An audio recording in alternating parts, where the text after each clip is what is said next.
Hello and welcome to this third and final video all about getting started with your iPad. My name's Susan, thanks for joining me today. In this video we're going to have a look at the Notes app. So it's down at the bottom here and it kind of looks like a notebook page on a yellow background. So you can see mine is down here in the dock. So if we press onto that one, it opens up this new notebook page. Now the Notes app is really useful because it allows you to jot down quick thoughts, record observations, using a number of different tools. So we've created a new note here. If you watched the second video in this series, you'll know that last time we were talking all about angles. So we're going to carry that on for a little while today. And up at the top here, this symbol of the piece of paper with the pencil allows us to start a new note. So here we are, we're on this new note, and the first thing I'm going to do is type some facts about angles. So on the notes page, the keyboard pops right up, as you can see there, and I can just start typing.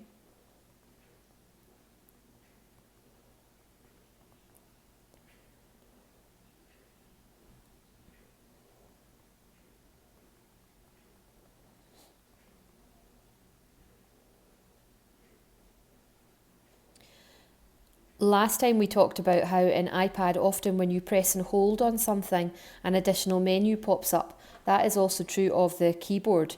So right now what I'm really looking for is the symbol for degrees. If I press and hold the 0 button, you can see there that that symbol pops right up. So that is a top tip. Anywhere that you might be using on the keyboard, if you press and hold, if there are additional features available, pressing that key, it will show you there what those are. Okay, so you can see there I've got some facts about angles.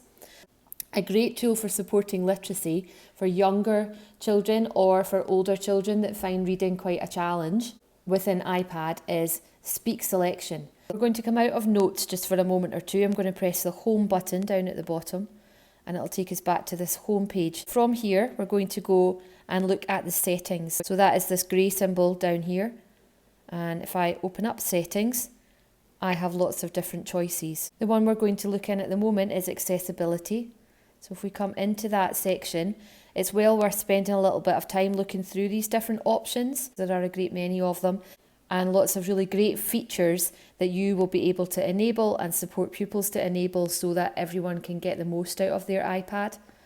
At the moment, what we're going to do is look at this one where it says spoken content. So you can see here at the moment, I've got Speak Selection and it's toggled on. By default, it is toggled off. So in order to toggle it on, all you do is just press on it once and that enables Speak Selection. So we'll go back to Notes in a second and look at what that means. Another option, the one just underneath there, is Speak Screen. Again, you can enable that one and it actually gives you a description underneath of what it is. That if you are on a page, if you swipe down with 2 fingers from the top of the screen, the iPad will read the content of that screen. There are some other features there to do with spoken content. We're going to go in and have a look at the one that says Voices. Now here you have a whole lot of different automated voices that you can use along with Speak Selection. So we'll go in and look at the English one here. And you can see that by default it is set to the voice called Daniel. I have also downloaded the voice called Kate. And you can see there are a whole lot of other options available there too. You can see there by scrolling down there are lots of different automated voices. There's the UK version, Australia, India, Ireland, South Africa and also America. Sadly, as yet, I don't believe there is a Scottish accent for your iPad. So we can click in and we can listen to Daniel. Hello, my name is Daniel. And if we go back, let's try Kate. Hello, my name is Kate. So you can go through those, and as I say, there's other ones here. The cloud with the arrow means that that is an additional voice that you could download onto your machine. If you wanted to do that, you would just press on that cloud, and as long as you're connected to Wi-Fi, it will take its time and it will download that voice onto your iPad.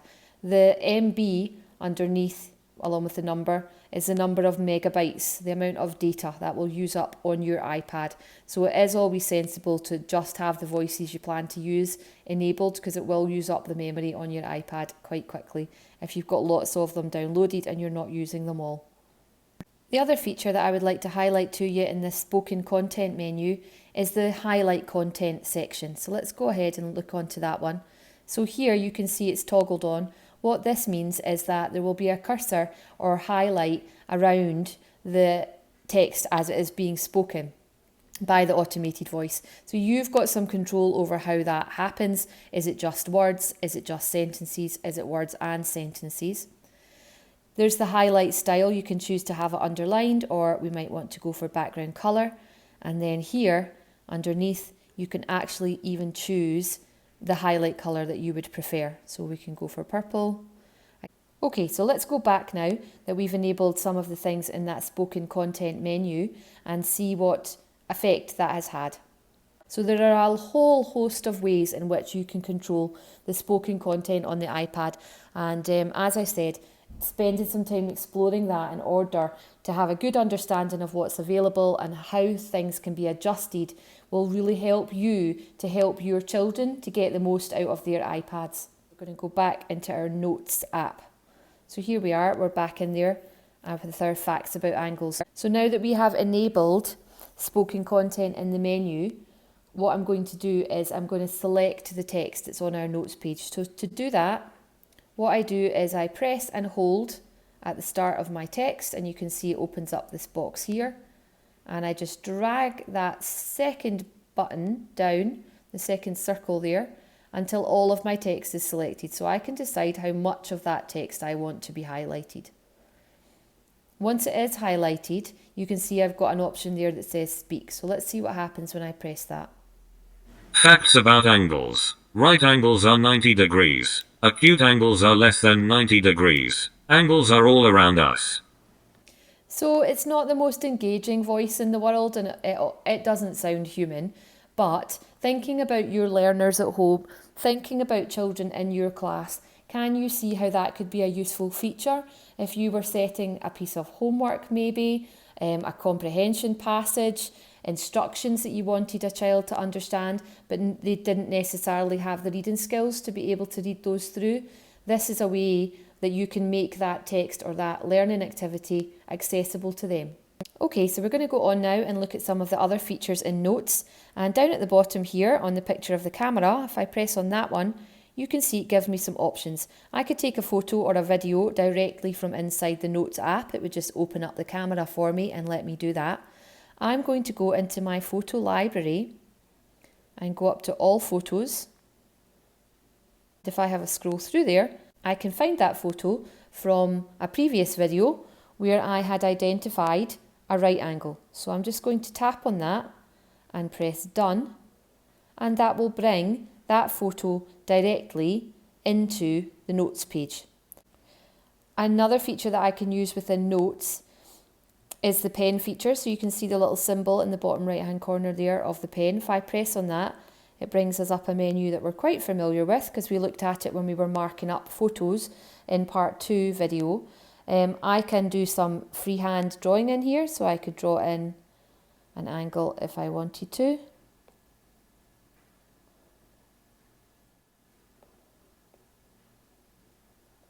The last feature that I want to show you on the Notes app is how we can move over some information directly from the internet. So we can use something called the app switcher, which means we are able to quickly navigate to other apps and have them open on the screen at the same time. So we are going to navigate over to Safari to do a quick little bit of research about angles. What I'm going to do is I'm going to open up the dock. So I'm staying inside of Notes, I'm not going back to the home page, and the gesture I'm going to use is to pull up from the middle bottom of the screen, just like I'm showing you with the pointer there. So when I pull up from the bottom of the screen, you can see the dock appears. The dock is so useful, and that's why it's really helpful to have it filled with apps that you use frequently.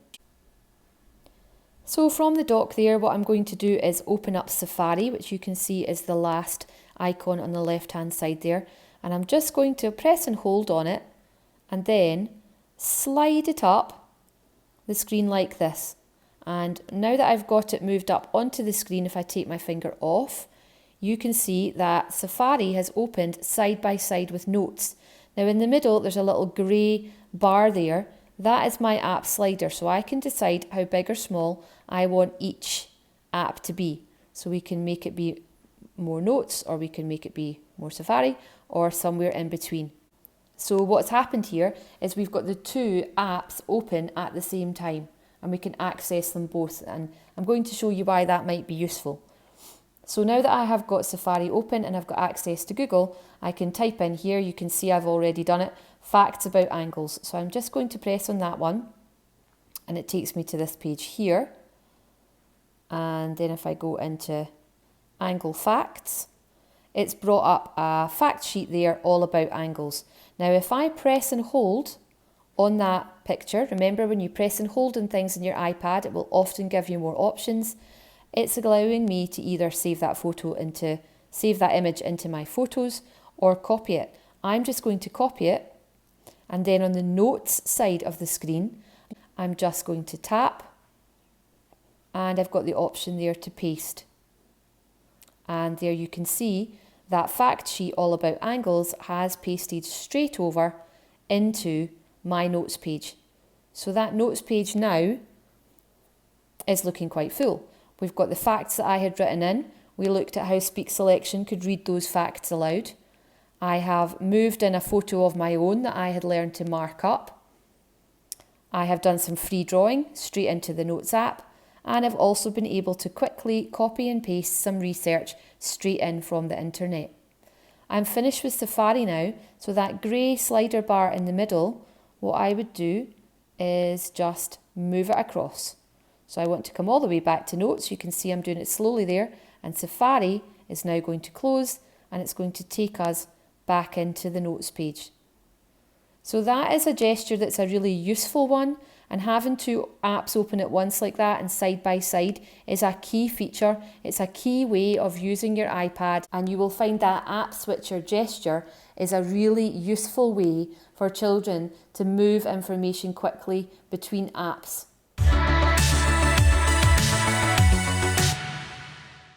Okay, so we've had a look around the Notes app there.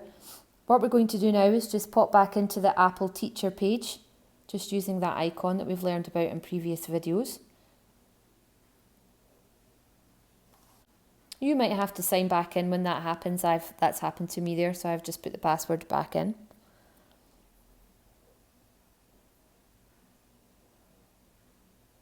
And from here, in the recently viewed section towards the bottom of the page, we're going to go in and look at iPad. Now, as we have said in previous videos, along the bottom of the screen there, it shows you the different aspects of this module that you need to know about in order to answer the questions in the quiz and get your iPad badge. So most of them we have looked at. The multitasking one I'm going to quickly click into for you. Now that is using the dock and the app switcher. Click through using the arrows at either side. That will hopefully feel quite familiar to you. So if we go back, in the Getting Started with iPad 3-part videos, we have now covered most of those modules down at the bottom of your screen there. There are one or two that we haven't, or that we've only looked at very briefly. I would like to suggest that you go in and look at those other modules and see if you're able to, if you haven't already, go ahead, take the quiz and earn your badge. Remember, you can take the quiz as many times as you need to. So when you are successful and you get your first iPad badge, remember there are another 5 badges that you can earn, and once you achieve all 6 badges, you are then an official Apple teacher. In these 3 videos, we have looked at the basic skills that you need to get the most out of your iPad. And I really hope that gives you a good foundation to now go on and explore these other badges and see if you can complete each one and become an Apple teacher.